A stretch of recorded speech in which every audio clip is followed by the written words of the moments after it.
নীলফামারীর জলঢাকায় কলেজ শিক্ষক পরিষদ ২০২৫ নির্বাচন অনুষ্ঠিত হয়েছে। সাইফুল ইসলাম মানিকের পাঠানো তথ্য ভিডিও চিত্রে দেখুন বিস্তারিত।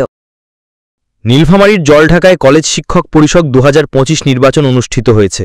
সোমবার সকাল ১১টা থেকে উপজেলার শিমুলবাড়ি সরকারি ডিগ্রি কলেজে উক্ত শিক্ষক পরিষদে ১ বছর মেয়াদী নির্বাচন অনুষ্ঠিত হয়। এ সময় ৫২ জন ভোটারদের ভোটে উক্ত নির্বাচনে ৩টি পদে প্রতিদ্বন্দ্বিতা করেন ৭ জন প্রার্থী। তাদের মধ্যে হলেন সম্পাদক পদে ২ জন গজেন্দ্রনাথ রায় ও তানজিমুল ইসলাম লেলিন, সহ সম্পাদক পদে মশিউর রহমান ও শাহ আলম।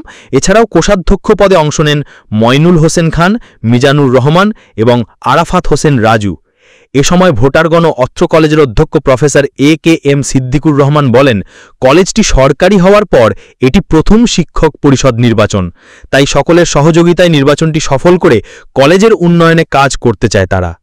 এ নির্বাচনে সার্বিক তত্ত্বাবধানে দায়িত্ব পালন করেন কলেজের রাষ্ট্রবিজ্ঞান বিষয়ের প্রভাষক জহির উদ্দিন বসুনিয়া।